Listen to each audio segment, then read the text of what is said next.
1945 to 1991। Formation किसने कराया? तो ये जान लीजिए कि बर्लिन वॉल का फॉर्मेशन स्टालिन ने कराया था। स्टालिन, ठीक। उसके बाद डिवीजन ऑफ यूरोप है, यानी means east and west Europe. East Europe में कम्युनिस्ट गवर्नमेंट आ जाती हैं और वेस्ट गवर्नमेंट में कैपिटलिस्ट गवर्नमेंट आ जाती है। क्लियर? उसके बाद ये यूरोप पर इंपैक्ट है। उसके बाद एक फेज और यहां से आ रहा है 1978 टू 1989 91 तक। इस फेज को हम न्यू कोल्ड वार कहते हैं, नव शीत युद्ध। क्लियर? अब ये बेसिक कंसेप्ट क्या था? यहां से यहां के बीच 1962 that is the Cuban Missile Crisis, and Cuban Missile Crisis is the top position of the Cold War, यानी शीत युद्ध का चरमोत्कर्ष है। क्लियर? उसके बाद यहां से यहां के बीच को इंटरनेशनल पॉलिटिक्स में या रिलेशन में देतांत नाम दिया जाता है। यानी मींस इसका एक कंसेप्ट था कि जो सुपरमेसी बेस्ड कॉन्फ्लिक्ट है बिटवीन यूएस एंड यूएसएसआर, उसके बीच उस कॉन्फ्लिक्ट में जो एग्रेशन है, जो आक्रामकता थी, वह आक्रामकता कम हो जाती है।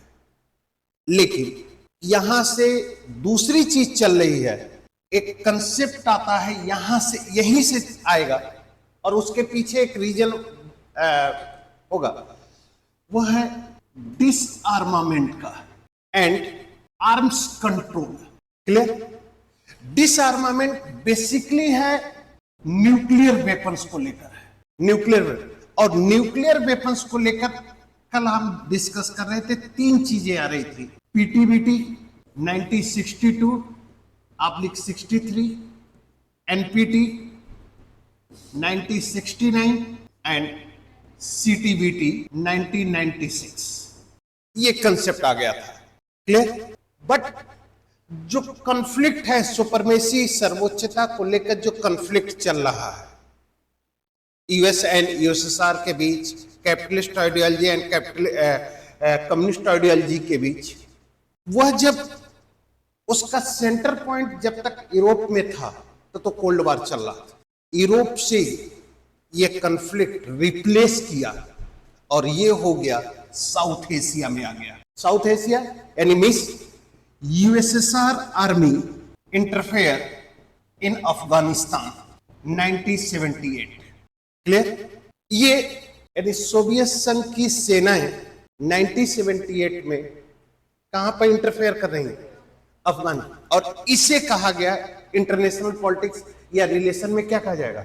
New cold war. ठीक। अब सपोज है थोड़ा सा जो समझना है, यही अगर यहीं पर थोड़ा सा इस समझ जाएंगे तो टेररिज्म भी समझ में आ जाएगा और पाकिस्तान की न्यूक्लियर पॉलिसीज भी समझ में आ जाएगी। अब अफगानिस्तान हो गया, अफगानिस्तान यूएसएसआर की जो पोजीशन थी वह साउथ एशिया में आ रहा है और साउथ एशिया में आने के पीछे गल्फ कंट्री में अपने सुपरमेसी को या अपने इंटरफेयर को या अपनी एक्टिविटीज को बढ़ाना था। ठीक, क्योंकि पेट्रोलियम एनर्जी का एक इंपॉर्टेंट सोर्स है, ये क्लियर हो।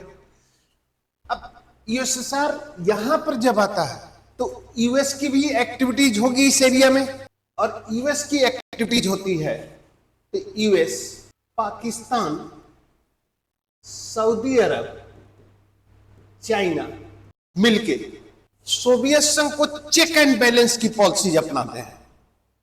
और यहां पर यूएस पाकिस्तान के थ्रू तालिबान का सपोर्ट करता है। इसके लिए यूएस पाकिस्तान को इकोनॉमिकल सपोर्ट मींस आर्थिक सहायता फर्स्ट पॉइंट, और वेपन सपोर्ट, शस्त्रों की सहायता, शस्त्रों की सहायता, ये दो चीजें हैं। इस इकोनॉमिकल सपोर्ट से टेररिज्म को बढ़ावा मिला, आतंकवाद को बढ़ावा मिला, प्लस पाकिस्तान इसी इकोनॉमिकल सपोर्ट से अपनी न्यूक्लियर पॉलिसी को भी या न्यूक्लियर वेपन्स के फॉर्मेशन के प्रोसीजर को भी क्या कर दिया, बढ़ा दिया। क्लियर। अब जब 1989 में यूएसएसआर आर्मी अफगानिस्तान से रिटर्न हो रही है, तो अफगानिस्तान की सत्ता या अफगानिस्तान की अथॉरिटी तालिबान के हाथ में आ जा रही है, और इस तालिबान की गवर्नमेंट को सऊदी अरब एंड पाकिस्तान, यानी Pakistan and Saudi Arab recognise करते हैं कि Taliban is the recognise government of the Afghanistan, यानी अफगानिस्तान की। अब रिकॉग्नाइज करने का मतलब क्या है इंटरनेशनल रिलेशन। अगर हम किसी स्टेट को रिकॉग्नाइज करते हैं, जैसे कि 1971 में इंडिया ने ढाका को कहा कि Dhaka is the new capital, इसका मतलब रिकॉग्निशन है। जैसे मैंने आप लोगों से एक चीज, दो तीन चीजें कही, जैसे बेसिक एलिमेंट ऑफ स्टेट, चार चीजें थी, population, land, government and sovereignty. According to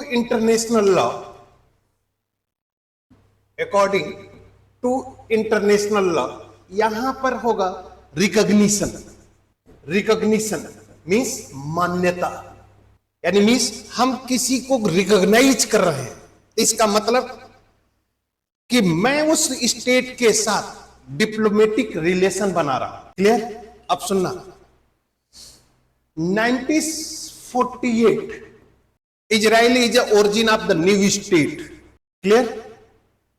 but Indian government Israel को रिकॉग्नाइज नहीं, इसलिए इजराइल के साथ डिप्लोमेटिक रिलेशन यानी कूटनीतिक संबंध स्थापित नहीं किया जा सका। 1993 में जाकर, 92 या 93 में इंडिया इजराइल को रिकॉग्नाइज कर रहा है। इसका मतलब इंडिया और इजराइल के बीच डिप्लोमेटिक रिलेशन की क्या हो रही है, स्टार्टिंग हो रही है, कि इंडिया और इजराइल के बीच डिप्लोमेटिक रिलेशन शुरू हो रहा है। अब यहां पर क्वेश्चन खड़ा हो जाएगा कि इजराइल के साथ रिलेशन 1948 में इजराइल जब फिलिस्तीन से अलग होकर एक इंडिपेंडेंट स्टेट के रूप में आता है, एक स्वतंत्र राज्य के रूप में आता है, तो क्या कारण था, पंडित नेहरू के सामने क्या रीजन था कि इजराइल के साथ रिलेशन, डिप्लोमेटिक रिलेशन नहीं बनाते हैं? ये क्वेश्चन बहुत है। और क्या रीजन है कि 1992 में जाकर इजराइल के साथ हम रिलेशन बनाने के लिए हम क्या कहते हैं, इंपॉर्टेंस देना शुरू कर देते हैं? ये क्वेश्चन पूछे गए हैं, एक बार यूपीएससी में पूछा है कि Israel is a natural ally of the India, Israel Bharat का प्राकृतिक मित्र है, यही क्वेश्चन है। तो अब अगर इस कंडीशन में चले तो इजराइल की ओरिजिन कैसे हो रही है? इजराइल की ओरिजिन फिलिस्तीन के अगेंस्ट में है, ठीक? तो इजराइल का जो आइडेंटिफिकेशन होगा वो अगेंस्ट मुस्लिम कम्युनिटी होगा। क्लियर। और अगर इंडिया इजराइल के साथ रिलेशन डेवलप करता है तो इंडिया का नेचर भी अगेंस्ट मुस्लिम हो जाएगा, ठीक? और अगर ऐसा हो गया, इंडिया रिलेशन बना ली होती, तो पाकिस्तान इंटरनेशनल लेवल पर सभी मुस्लिम कंट्री को यूनाइट करके इंडिया के विरुद्ध खड़ा कर सकता था। एक रीजन ये। दूसरी बात, फिलिस्तीन का सपोर्ट सभी गल्फ कंट्री कर रहे हैं, जितने भी गल्फ कंट्री हैं। क्लियर? और जब गल्फ कंट्री कर रहे हैं और फिर गल्फ कंट्री से हम पेट्रोलियम का इंपोर्ट कर रहे हैं, तो अगर इजराइल के साथ हम रिलेशन डेवलप करते हैं तो हमारे पेट्रोलियम या एनर्जी के पावर पे इंपैक्ट पड़ेगा। एक पॉइंट ये। थर्ड पॉइंट ये है कि इजराइल यूएस सपोर्टिंग ब्लॉक का मेंबर है। Israel is the supporting of the US block. अब यूएस सपोर्टिंग ब्लॉक का मेंबर है, यानी अमेरिकी गुट का सदस्य है। और इंडियन फॉरेन पॉलिसी है कि India is the no participation of group politics and I am formation of free foreign policy in international scenario. यानी मीन्स कि हम विश्व के गुटीय राजनीति में शामिल नहीं होंगे, हम अंतरराष्ट्रीय परिवेश में स्वतंत्र होकर अपनी विदेश नीति का क्या करेंगे, फॉर्मेशन करेंगे। क्लियर? उसके बाद फिलिस्तीन से इंडिया के सपोर्ट थे, कांग्रेस का लीडरशिप था। लेकिन 1992 में क्या होता है? 1985 में मिस्र इजराइल के साथ रिलेशन बना चुका था, और मिस्र is the Muslim country and Saudi Arab, UAE, ये सब इजराइल के साथ रिलेशन बना चुके थे। इसका मतलब क्या हो गया कि इजराइल का जो नेचर था अगेंस्ट मुस्लिम का, वह टाइटल क्या हो गई, खत्म हो गई। क्लियर? एक सिचुएशन तो ये बन गई। दूसरी सिचुएशन क्या बन गई कि 1992 से यानी 1991 के बाद, यानी decline of USSR, and decline of USSR is the symbol of end of cold war. Demolish of Berlin wall, that is the symbol of cold war. Integration of Germany, that is the symbol of cold war. यानी means कि Soviet संघ का विघटन, Berlin की दीवार का गिर जाना, जर्मनी का एकीकरण, यूरोप का एकीकरण, ये सब क्या है, एंड ऑफ कोल्ड वॉर है। कहीं पर लिख लीजिए इसके, ये सिंबल है, यानी symbol of symbol that is the end of cold war. शीत युद्ध के अंत के प्रतिबिंब, शीत युद्ध के अंत के प्रतिबिंब। फर्स्ट है demolish of Berlin wall, Berlin की दीवार का गिर जाना। Second, integration of Germany, Germany का एकीकरण। ठीक।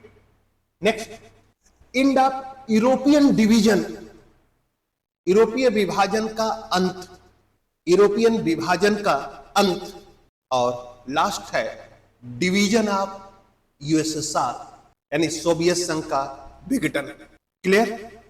ये सिंबल है। अब सिंबल ये है, अब इसका इंपैक्ट क्या दिखेगा, ये भी तो एक रीजन है, यानी कोल्ड वॉर का अंत हो रहा है, तो इंपैक्ट क्या होगा।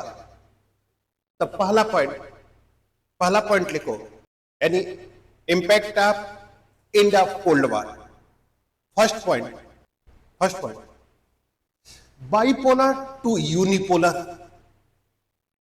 बाइपोलर टू यूनिपोलर, यानी द्विध्रुवी विश्व से एक ध्रुवी विश्व।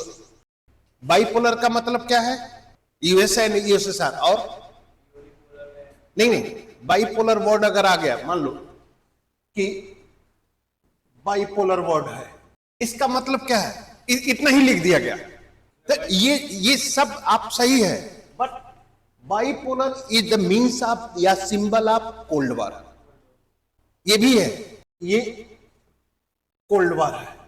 ठीक।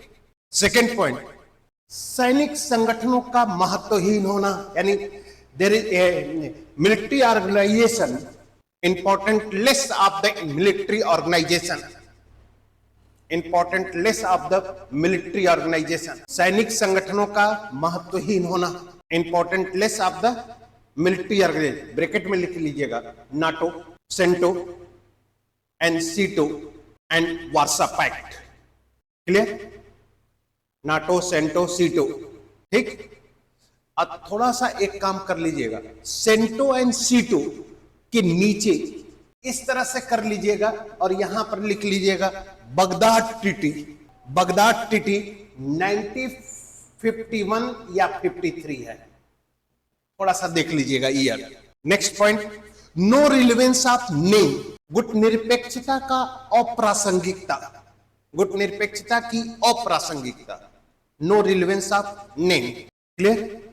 अब सिचुएशन समझिए, ये बाइपोलर वर्ड है, यूएस ब्लॉक और capitalist bloc. Clear? Second, USSR bloc और कम्युनिस्ट ब्लॉक। क्लियर? और ये है नेम कंट्री, नेम और न्यू स्टेट और थर्ड नेशन। क्लियर? अब सपोज दैट हम बीच का रास्ता चल रहे हैं, I am the NAM country, ठीक, मैं बीच का रास्ता चल रहा हूं, तो बीच का रास्ता तभी चलूंगा जब दोनों ब्लॉक होंगे। ये ब्लॉक खत्म हो गया तो बीच का रास्ता कैसे? इसलिए यहां पर क्वेश्चन खड़ा हो गया, नेम का रिलेवेंस क्या रह जाएगा? ठीक, एक क्वेश्चन यही है कि अगर एंड ऑफ कोल्ड वॉर होता है, शीत युद्ध का अंत हो जाता है, और जब शीत युद्ध का अंत हो जाता है तो demolish of the USSR bloc या USSR and world is the unipolar and US is the super power in the world. Clear? अब यहां पर ये चीजें हैं। अब दूसरा रीजन जो सबसे इंपॉर्टेंट है, जिसको आप समझना भी है, कि यूएसएसआर ब्लॉक के, इस यूएसएसआर के डिमोलिश होने से कोल्ड वॉर का एंड हो गया, कोल्ड वॉर खत्म हो जाता है। मतलब तो यही है। रीजन क्या है? यूएसएसआर के रीजन क्या है? तो यहां से दो तीन चीजें देखना, दो तीन चीजें देखिएगा। पहली बात कि 1985 से यूएसएसआर में लिबरल पर्सन यूएस अथॉरिटी का हेड बन गया, मींस मिखाइल गोर्बाचोव। ठीक, सेकेंड पॉइंट है, first point Mikhail Gorbachev liberal person, second point है इकोनॉमिकल क्राइसिस आ गई, और इकोनॉमिकल क्राइसिस के आने का रीजन है वेपन्स कंपटीशन। वेपन्स कंपटीशन क्योंकि कोल्ड वॉर का मेन इंपॉर्टेंट कैरेक्टर क्या था? Formation of the new weapons, formation of the new weapons, यानी नए नए शस्त्रों का क्या हो रहा है? फॉर्मेशन बनाया जा रहा है। अब इस नए नए शस्त्रों का निर्माण अगर किया जा रहा है तो इसका मतलब कि इस वेपन्स के माध्यम से दोनों सुपर पावर एक दूसरे के ऊपर अपनी टेक्नोलॉजी का भी सुपरमेसी स्टेबल कर रहे हैं, क्योंकि without technology there is no formation of the new weapons. अगर टेक्नोलॉजी आपके पास नहीं है टेक्नोलॉजी, तो न्यू वेपन्स का फॉर्मेशन कैसे होगा? तो जैसे जैसे टेक्नोलॉजी इंप्रूव कर रही है, अपडेटेड हो रही है, वैसे वैसे न्यू वेपन्स क्या हो रहे हैं? आ रहे हैं। और यूएसएसआर का जो सबसे गलत स्टेप था कोल्ड वॉर के फेज में, वह यह था कि टोटल जीडीपी का 40% एरिया या 40% पार्ट डिफेंस पे इन्वेस्ट हो रहा है। तो जब डिफेंस पे इन्वेस्ट होगा, इकोनॉमिकल डेवलपमेंट हो ही नहीं रहे, आर्थिक विकास के लिए कोई काम हो ही नहीं रहा है, तो इकोनॉमिकल क्राइसिस तो होगी।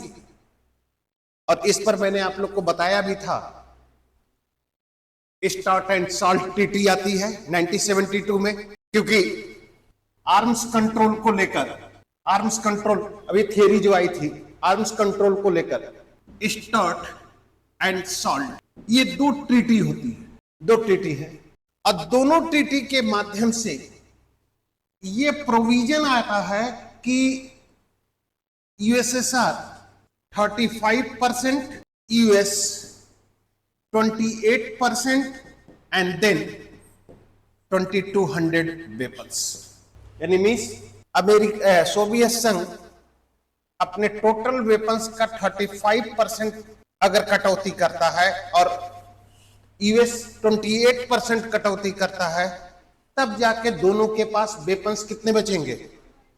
इसका मतलब आप इससे एनालिसिस कर सकते हैं कि वेपन्स के मामले में सोवियत संघ अमेरिका से ज्यादा क्या था, अमेरिका से ज्यादा पावरफुल था, कैपेबल था। और कैपेबल होने का रीजन क्या था कि टोटल जीडीपी का 40% कहां पर खर्च हो रहा है, डिफेंस में। ठीक, अब इन सब तो जो इकोनॉमिकल क्राइसिस आ रही है, इस इकोनॉमिकल क्राइसिस से बाहर निकलने के लिए मिखाइल गोर्बाचोव ने ग्लेनास्ट एंड प्रेस्टोइका, ये दो पॉलिसीज है, ग्लेनास्ट एंड प्रेस्टोइका, और इसका इंपॉर्टेंट है रिफॉर्म एंड ओपन पॉलिसीज, सुधार व खुलापन, सुधार एवं खुलापन।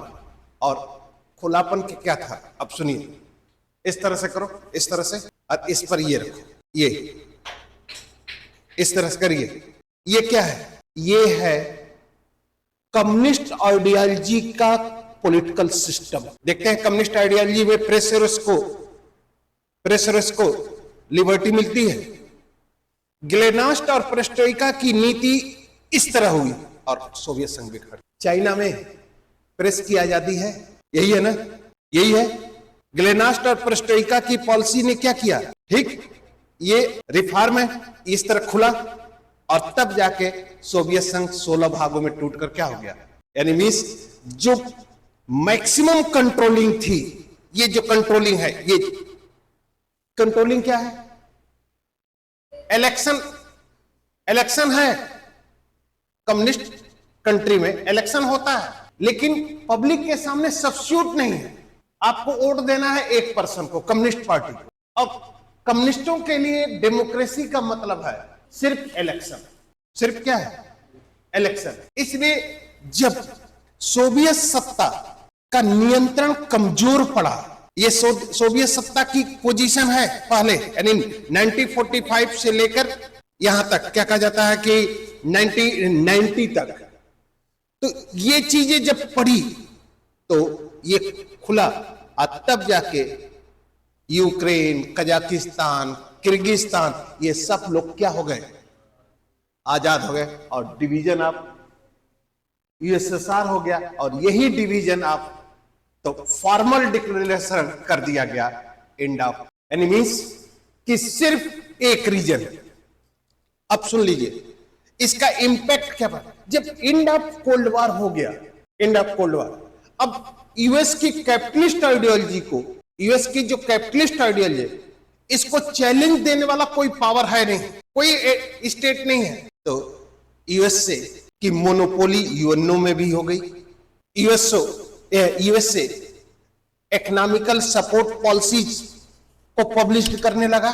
यूएसए डेमोक्रेसी के नेम पर, यानी मींस डेमोक्रेसी के आधार बनाकर दूसरे स्टेट के इंटरनल इश्यूज में इंटरफेयर करने लगा, जस्ट लाइक इराक। तो ये सब, तो यहां पर अमेरिका या यूएस की मोनोपोली हो जाती है।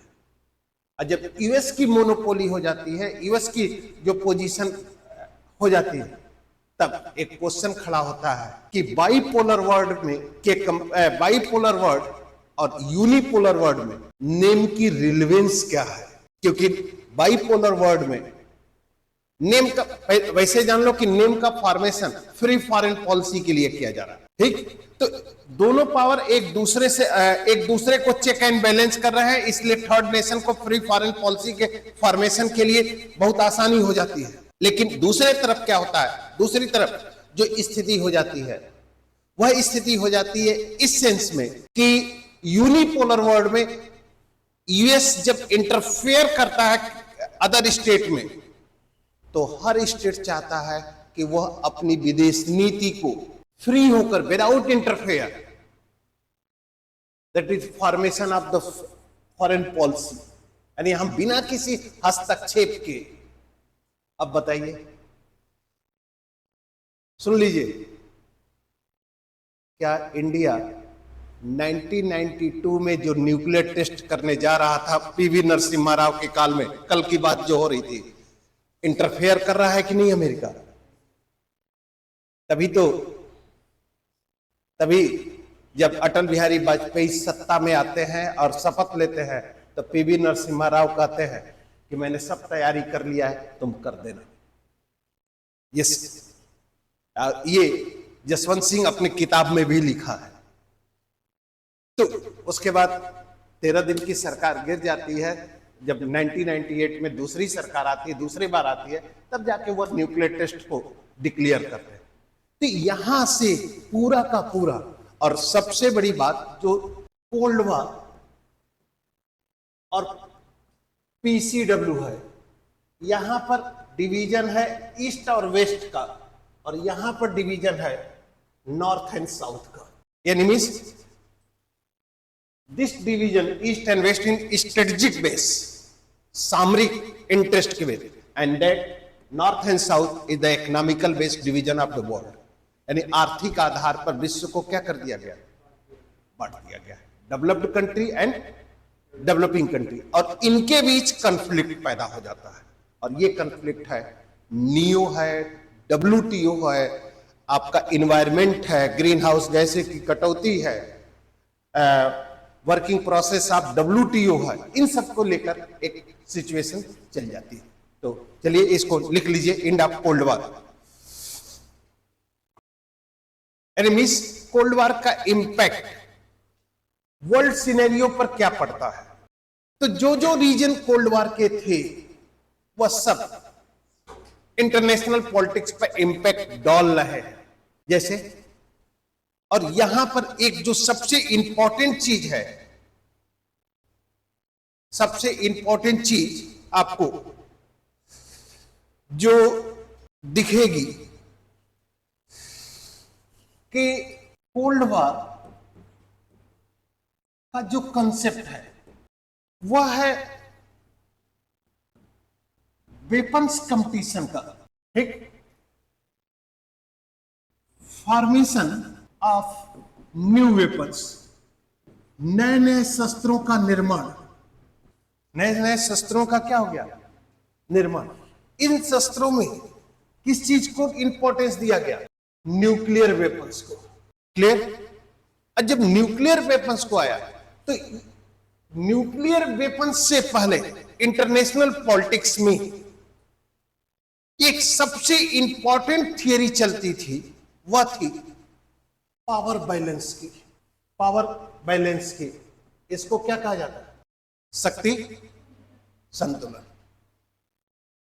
ठीक, शक्ति संतुलन का कंसेप्ट दो तीन चीजें पर है। एक है ये पोजीशन पावर बैलेंस में, अगर ये है तो ये है हिस्ट्री का सब्जेक्ट, इतिहास का। ठीक, बट अगर पॉलिटिकल साइंस और इंटरनेशनल पॉलिटिक्स में पावर बैलेंस की थियरी आएगी तो वह थियरी ये हो जाएगी, ये है पॉलिटिकल साइंस। जैसे मान लो ये है, ये हिस्ट्री है, और पॉलिटिकल साइंस की ये है, तो इसका मतलब क्या है? ये है, अब मान लो ये ए और ये बी, ए और बी है, ए बी स्टेट है। ए चाहेगा कि मैक्सिमम पावर गेन किया जाए। इस पावर को जब मैक्सिमम पावर गेन करेंगे तो ये चीज जो ये पड़ला है वह पड़ला नीचे आएगा, ठीक, और ये पड़ला ऊपर होगा, तो शक्ति संतुलन की स्थिति होगी। ये चाहेगा कि ये पोजीशन यही बने, और इस पोजीशन को कहा जाता है इंटरनेशनल पॉलिटिक्स में कियो स्टेटस। कियो स्टेटस, यथा स्थिति, समझ रहे हैं?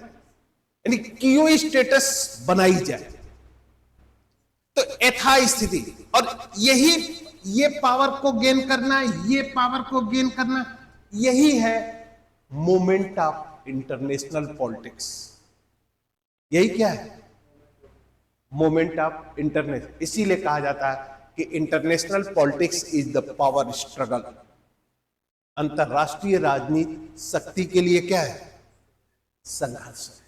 यही चीज, ये पोजीशन। तो ये हमेशा इस तरह से। अब ये पोजीशन मैं आपको बता दूं, 1963 China is the first nuclear test. Position ये हो गई, ये चाइना हो गया, ठीक, ये इंडिया हो गया।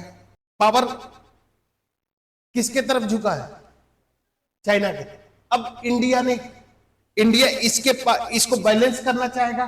1998 में आपका पोखरण टेस्ट करके ये भी न्यूक्लियर वेपन्स क्या हो गया? गेन कर लिया। पढ़ला, फिर क्या हो गया? उसको एथराइज नहीं, डिक्लेयर, ऑफिशियल डिक्लेरेशन नहीं दिया गया, औपचारिक रूप से डिक्लेयर नहीं किया गया कि India is the nuclear weapons nation state. परीक्षण किया गया, ठीक।